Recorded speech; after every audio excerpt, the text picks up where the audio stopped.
സ്വാഗതം. ന്യൂസ് അപ്ഡേറ്റ്സിലേക്ക് പ്രധാന വാർത്തകൾ.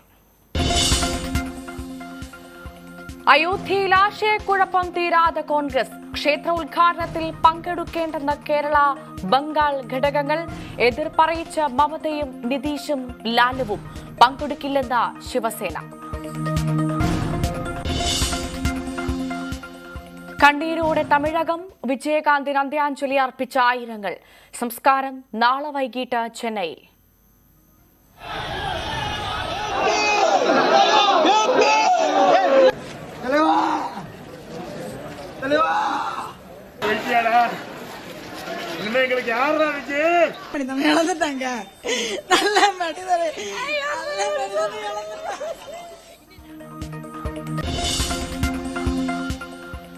നാടകപ്രവർത്തകൻ പ്രശാന്ത് നാരായണൻ അന്തരിച്ചു. വിടവാങ്ങിയത് അരങ്ങിലെ ബഹുമുഖ പ്രതിഭ.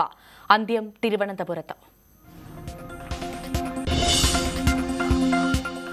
ശസ്ത്രക്രിയയ്ക്കിടെ വയറ്റിൽ കത്രിക കുടുങ്ങിയ കേസിൽ കുറ്റപത്രം സമർപ്പിച്ചു. 2 ഡോക്ടർമാരും നഴ്സുമാരും പ്രതികൾ. 300 പേജുള്ള കുറ്റപത്രത്തിൽ 60 സാക്ഷികൾ. പുതിയ മന്ത്രിമാരുടെ സത്യപ്രതിജ്ഞ നാളെ. ഔദ്യോഗിക വസതി വേണ്ടെന്ന് ഗണേഷ് കുമാർ. പോരിനിടെ ഗവർണറും മുഖ്യമന്ത്രിയും ഒരേ വേദിയിലേക്ക്. ലോക്സഭാ തെരഞ്ഞെടുപ്പിൽ പോരാട്ടം കടുപ്പിക്കാൻ ബി.ജെ.പി. തൃശൂരിൽ സുരേഷ് ഗോപി തന്നെ. ന്യൂസ് 18 അഭിമുഖത്തിൽ സ്ഥാനാർത്ഥിത്വം പ്രഖ്യാപിച്ച വി. മുരളീധരൻ. സുരേഷ് ഗോപി അവിടെ സജീവമായിട്ട് പ്രവർത്തിക്കുന്ന സ്ഥലമാണ്. ജനങ്ങളുടെ ഇടയിൽ പിന്തുണയുള്ളൊരു ആളാണ് സുരേഷ് ഗോപി. സുരേഷ് ഗോപി ജയിക്കാൻ ഇതും സഹായകരമാണ്. അല്ലെങ്കിലും സുരേഷ് ഗോപി ജയിക്കും. മുരളീധരൻ പറഞ്ഞതുകൊണ്ട് വിജയിക്കില്ലെന്ന വി.എസ്. സുനിൽകുമാർ. സാധ്യതയില്ലെന്ന അനിൽ അക്കര. ബിനോയ് വിശ്വം സിപിഐ സംസ്ഥാന സെക്രട്ടറി. തെരഞ്ഞെടുപ്പ് ചർച്ചയില്ലാതെ പേര് നിർദ്ദേശിച്ചത് ഡി. രാജ.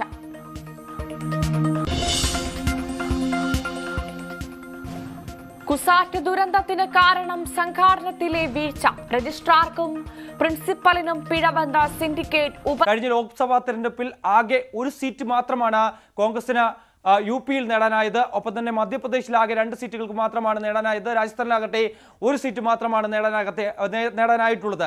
അത്തരത്തിൽ ലോക്സഭാ തെരഞ്ഞെടുപ്പിലേക്ക് വരുമ്പോൾ വലിയ തിരിച്ചടി കോൺഗ്രസ് ദേശീയ നേതൃത്വത്തിന് ഈ സംസ്ഥാനങ്ങളിലൊക്കെ തന്നെ നേരിടേണ്ടി വന്നിട്ടുണ്ട്. കൂടാതെ തന്നെ സമീപകാലത്ത് നടന്ന നിയമസഭാ തെരഞ്ഞെടുപ്പിലും വലിയ തിരിച്ചടി നേരിടേണ്ടി വന്ന ഒരു സാഹചര്യമുണ്ട്.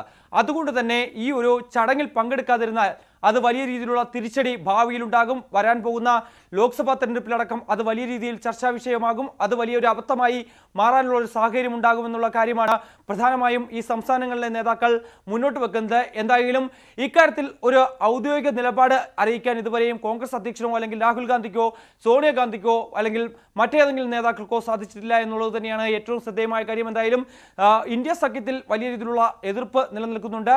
കോൺഗ്രസിലെ പല PCCകൾക്കും എതിർപ്പ് നിലനിൽക്കുന്നുണ്ട്. അതുകൊണ്ട് തന്നെ ഇക്കാര്യത്തിൽ കൃത്യമായ ചർച്ചകൾക്ക് ശേഷം മാത്രമായിരിക്കാം ഒരുപക്ഷെ ഇതുമായി ബന്ധപ്പെട്ടുള്ള തീരുമാനം കോൺഗ്രസ് ദേശീയ നേതൃത്വം കൈക്കൊള്ളുക എന്നാണ് മനസ്സിലാക്കാൻ സാധിക്കുന്നത്. എന്ത് നടപടി അല്ലെങ്കിൽ എന്ത് തീരുമാനം ഇക്കാര്യത്തിൽ കോൺഗ്രസ് ദേശീയ നേതൃത്വം സ്വീകരിക്കുമെന്നുള്ളത് തന്നെയാണ് നമുക്കിനി കണ്ടറിയേണ്ടത്.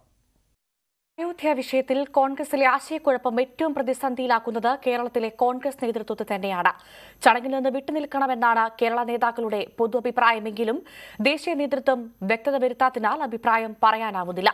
വിശ്വാസികളുടെ പാർട്ടിയാണെന്നും CPM-നെ പോലെ അഭിപ്രായം പറയാനാവില്ലെന്നുമാണ് കേരള നേതാക്കളുടെ പ്രതിരോധം. അയോധ്യ വിഷയത്തിൽ കോൺഗ്രസിന്റെ ദേശീയ നേതൃത്വം നേരിടുന്ന അസാധാരണ പ്രതിസന്ധി കേരള ഘടകത്തെയും സാരമായി തന്നെ ബാധിച്ചിട്ടുണ്ട്. പങ്കെടുക്കേണ്ടതില്ല എന്നാണ് സംസ്ഥാന നേതൃത്വത്തിന്റെ തീരുമാനമെങ്കിലും അത് പരസ്യമായി പ്രഖ്യാപിക്കാൻ നേതാക്കൾ മടിക്കുകയാണ്. പക്ഷേ ചില നേതാക്കളെങ്കിലും വിഷയത്തിൽ രൂക്ഷമായ ഭാഷയിൽ തന്നെ നിലപാട് വ്യക്തമാക്കി രംഗത്തെത്തിയിട്ടുണ്ട്.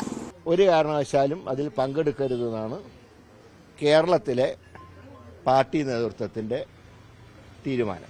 കോൺഗ്രസ് എല്ലാ കാലത്തും എല്ലാ മതങ്ങളെയും വിശ്വാസങ്ങളെയും ഉൾക്കൊണ്ടുകൊണ്ട് എല്ലാവരെയും ചേർത്ത് പിടിച്ച് മുന്നോട്ട് പോയ ഏക മതേതര രാഷ്ട്രീയ പ്രസ്ഥാനമാണ്. ആ പ്രസ്ഥാനത്തിന് ഇതിലപ്പുറം മറ്റൊരു നിലപാട് സ്വീകരിക്കാൻ സാധ്യമല്ല. വിഷയത്തിൽ ദേശീയ നേതൃത്വത്തോട് കൃത്യമായി നിലപാട് അറിയിച്ചിട്ടുണ്ടെന്ന് ചില നേതാക്കൾ പറയുമ്പോഴും തന്നോട് ഈ വിഷയത്തിൽ നിലപാട് ആരാഞ്ഞിട്ടില്ലെന്നാണ് KPCC അധ്യക്ഷൻ വ്യക്തമാക്കുന്നത്. ഇപ്പോൾ കോൺഗ്രസിന് പാർട്ടിക്കുള്ളിലും ഇന്ത്യ മുന്നണിയിലെ കക്ഷികളുമായിട്ടും കൂടിയാലോചിച്ച് ഉചിതമായൊരു തീരുമാനം പാർട്ടിയുടെ ദേശീയ നേതൃത്വം സ്വീകരിക്കും. അതിൽ കേരളത്തിലെ പാർട്ടിയുടെ വികാരം ഞങ്ങൾ ശ്രീ KC വേണുഗോപാലിനെ അറിയിച്ചിട്ടുണ്ട്. ഞങ്ങൾ KPCCയോട് അഭിപ്രായം ചോദിച്ചാൽ KPCC അഭിപ്രായം പറയും. ഇത് പറയേണ്ടുന്നത് ഞങ്ങളല്ല, അതിനെക്കുറിച്ച് പറയേണ്ടത് അഖിലേന്ത്യാ കോൺഗ്രസ് കമ്മിറ്റിയാണ്. നിങ്ങൾ ഡൽഹി പോയി ചോദിക്കുക. വിവാദങ്ങളിൽ നിന്ന് ഒഴിഞ്ഞുമാറി വിഷയത്തിൽ പ്രതികരിക്കാതെ പ്രതിപക്ഷ നേതാവ് മടങ്ങി.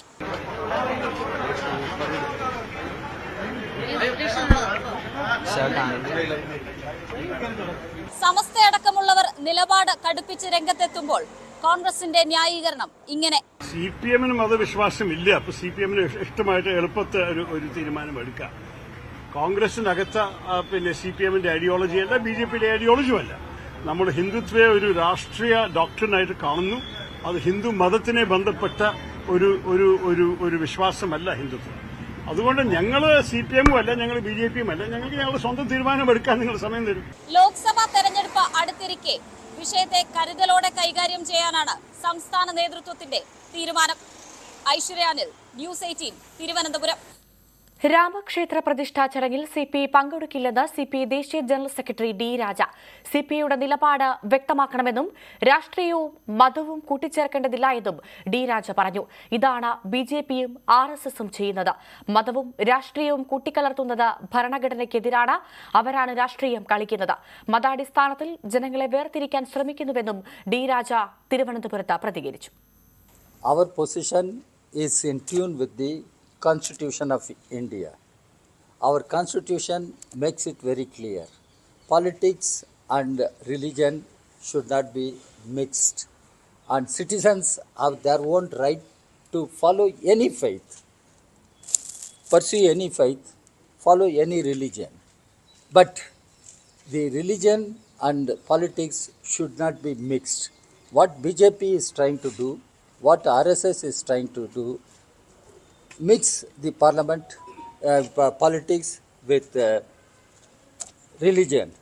This we think it is violative of the constitutional positions. പുറത്താക്കപ്പെട്ട Pathanamthitta ജില്ലാ സെക്രട്ടറി AP ജയന്റെ പേരിൽ CPIയിൽ തർക്കം. AP ജയനെതിരായ നടപടിയിൽ സംസ്ഥാന കൌൺസിൽ അംഗങ്ങൾ വിയോജിപ്പ് പ്രകടിപ്പിച്ചു. ഇതിനിടെ AP ജയനെതിരായ അച്ചടക്ക നടപടി നടപ്പിലാക്കി. PV അരുൺ വാർത്തയുടെ വിശദാംശങ്ങൾ പങ്കുവയ്ക്കും. അരുൺ, കൂടുതൽ വിവരങ്ങൾ. പത്തനംതിട്ട ജില്ലാ സെക്രട്ടറി ആയിരുന്ന ജയനെ നേരത്തെ പാർട്ടിയുടെ പ്രാഥമിക അംഗത്വത്തിലേക്ക് തരം താഴ്ത്തിയിരുന്നു. പാർട്ടി നേതാവുകൾ നൽകിയ അനധികൃത സ്വത്ത് സമ്പാദന പരാതിയെ തുടർന്ന നടപടി. പക്ഷേ അന്ന് ജയന്റെ വാദം കേൾക്കാതെ, ജയന് പറയാനുള്ള കാര്യങ്ങൾ വിശദീകരണം കേൾക്കാതെ നടപടിയെടുത്ത് ശരിയായില്ല എന്ന വിമർശനം ഇന്നലെ ചേർന്ന എക്സിക്യൂട്ടീവിൽ ഉയർന്നു വന്നു. തുടർന്നാണ് പുറത്താക്കപ്പെട്ടെങ്കിലും ഇന്ന് കൌൺസിൽ യോഗത്തിലേക്ക് ജയനെ വിളിച്ചു വരുത്തിയത്. ദേശീയ സെക്രട്ടറി D. രാജ അടക്കം, ജനറൽ സെക്രട്ടറി D. രാജ അടക്കം പങ്കെടുത്തുകൊണ്ടാണ് ഇന്ന് സംസ്ഥാന കൌൺസിൽ ചേർന്നത്. ആ കൌൺസിലിൽ ജയന്റെ വാദങ്ങൾ പൂർണ്ണമായും സംസ്ഥാന കൌൺസിൽ കേട്ടു. ജയനെതിരായ നടപടിയിൽ വിയോജിപ്പ് പ്രകടിപ്പിച്ച് അംഗങ്ങൾ രംഗത്ത് വന്നെങ്കിലും നേരത്തെ എടുത്ത നടപടി ഇന്നത്തെ കൌൺസിലും അംഗീകരിക്കുകയായിരുന്നു. ജയൻ ബാങ്ക് രേഖകളടക്കം ഹാജരാക്കിയാണ് തനിക്ക് അനധികൃത സ്വത്ത് സമ്പാദനമില്ലെന്ന് സ്ഥാപിക്കാൻ ശ്രമിച്ചത്. പക്ഷേ ആ വാദങ്ങൾ പൂർണ്ണമായും സംസ്ഥാന കൌൺസിൽ തള്ളി. ജയനെതിരായ അച്ചടക്ക നടപടി തുടരും. നേരത്തെ എടുത്ത നടപടി ഇന്നത്തെ കൌൺസിൽ യോഗം സ്ഥിരീകരിച്ചു. ഏതായാലും ജയൻ നടപടി തുടരാൻ തന്നെയാണ് തീരുമാനം. കാനൻ രാജേന്ദ്രന്റെ എതിർപക്ഷത്തായതുകൊണ്ടാണ് ജയനെതിരെ അന്ന് തിടുക്കപ്പെട്ട നടപടിയെടുത്തുന്ന വാദമാണ് എതിർവിഭാഗം ഉന്നയിച്ചത്. പക്ഷേ ആ വാദങ്ങളെല്ലാം തള്ളിക്കൊണ്ട് ഇന്ന് ബിനോയ് വിശ്വം സംസ്ഥാന സെക്രട്ടറിയായി ബിനോയ് വിശ്വത്തെ തെരഞ്ഞെടുത്ത സംസ്ഥാന കൌൺസിൽ ജയനെതിരെ നടപടിയും നടപ്പാക്കാൻ തീരുമാനിക്കുകയായിരുന്നു. നന്ദി. VV അരുണാണ് വിവരങ്ങൾ പങ്കുവച്ചത്. നവകേരള സദസ്സിനിടെയുള്ള കരിങ്കൊടി പ്രതിഷേധത്തിൽ ഭിന്നശേഷിക്കാരനായ അജിമോനെ മർദ്ദിച്ചതിൽ നടപടി ആവശ്യപ്പെട്ട് KSU ഭിന്നശേഷി കമ്മീഷണർക്ക് പരാതി നൽകി. അജിമോന് നീതി ഉറപ്പാക്കണമെന്നും KSU. പോലീസിൽ പരാതി നൽകിയിട്ടുണ്ടും തുടർ നടപടി ഉണ്ടായിട്ടില്ല എന്നും ചൂണ്ടിക്കാട്ടിയാണ് കമ്മീഷണർക്ക് KSU പരാതി നൽകിയത്.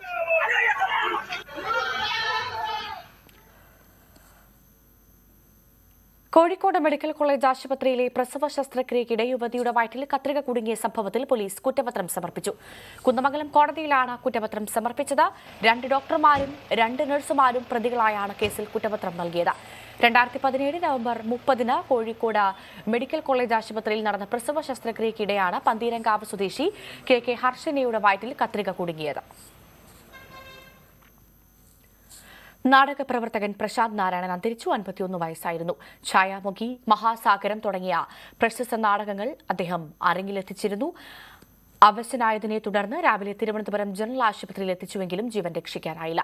2004 സംഗീത നാടക അക്കാദമിയുടെ മികച്ച നാടകരചനയ്ക്കുള്ള പുരസ്കാരം, 2011 ദുർഗാദത്ത പുരസ്കാരം, 2015 AP കളയ്ക്കാട്ട് പുരസ്കാരം, 2016 അബുദാബി ശക്തി അവാർഡ് തുടങ്ങിയവ ലഭിച്ചിട്ടുണ്ട്. ക്യാപ്റ്റന് വിട.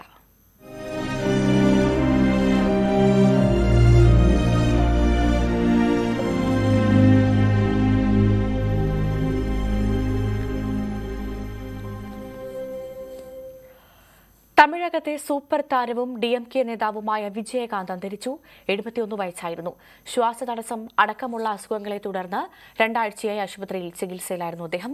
ഗിണ്ടിയിൽ സ്വകാര്യ ആശുപത്രിയിൽ പ്രവേശിപ്പിച്ച വിജയകാന്തിന് കോവിഡ് സ്ഥിരീകരിച്ചിരുന്നു. സംസ്ഥാന ബഹുമതികളോടെയാകും സംസ്കാര ചടങ്ങുകൾ.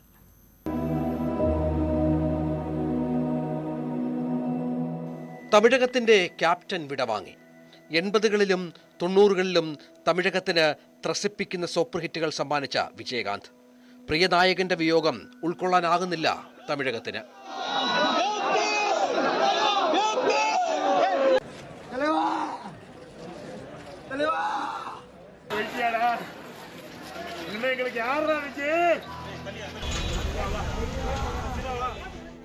വെള്ളിത്തിരയിലെ താരത്തെ ജനക്ഷേമം വൃതമാക്കിയ നേതാവിനെ അവസാനമായി ഒരു നോക്ക് കാണാൻ അണപൊട്ടി ഒഴുകുകയാണ് ആരാധകർ.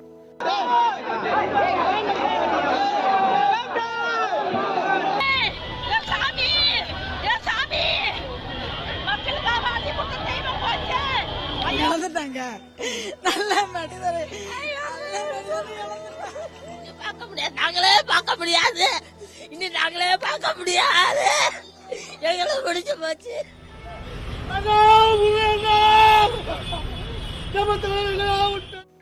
1979 ഇനിക്കും ഇളമേ എന്ന ചിത്രത്തിൽ വില്ലനായി വിജയകാന്ത് വെള്ളിത്തിരയിലേക്കെത്തി. 1981 സട്ടം ഒരു ഇരുട്ടറൈ എന്ന ചിത്രത്തിലൂടെ തമിഴ് പ്രേക്ഷക മനസ്സുകളിൽ നായകസ്ഥാനം. തുടർന്നിങ്ങോട്ട് അഭിനയ തികവിന്റെ നിരവധി അടയാളപ്പെടുത്തലുകൾ. 100ാം ചിത്രമായ ക്യാപ്റ്റൻ പ്രഭാകർ തമിഴ് സിനിമയിലെ ക്ലാസിക്കായി. 1994 MGR പുരസ്കാരം, 2001 കലൈമാമണി പുരസ്കാരം, ബെസ്റ്റ് ഇന്ത്യൻ സിറ്റിസൺ പുരസ്കാരം, 2009 top 10 legends of Tamil cinema, 2011 honorary doctorate. അങ്ങനെ പുരസ്കാരങ്ങൾ ഒന്നൊന്നായി വിജയകാന്തിനെ തേടിയെത്തി. പിന്നീട് സ്വന്തം രാഷ്ട്രീയ പാർട്ടി രൂപീകരിച്ച് വെന്നിക്കൊടി പാറിച്ചു. 2005 സെപ്റ്റംബർ 14 ദേശീയ മൂർപ്പോക്ക് ദ്രാവിഡ കഴകം എന്ന രാഷ്ട്രീയ പാർട്ടി സ്ഥാപിച്ചത്. പ്രതിപക്ഷ നേതൃസ്ഥാനം വരെയുള്ള രാഷ്ട്രീയ നേട്ടങ്ങൾ. ആരോഗ്യ പ്രശ്നങ്ങളെ തുടർന്ന് ഏറെ നാളായി സജീവ രാഷ്ട്രീയത്തിൽ നിന്ന് വിട്ടുനിൽക്കുകയായിരുന്നു.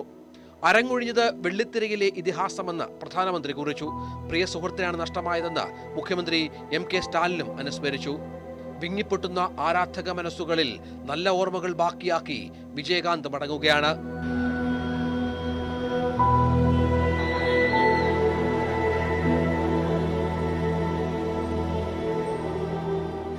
സംസ്ഥാന ബഹുമതികളോടെ നാളെയാണ് സംസ്കാര ചടങ്ങുകൾ. News desk, news 18. ഇടവേള.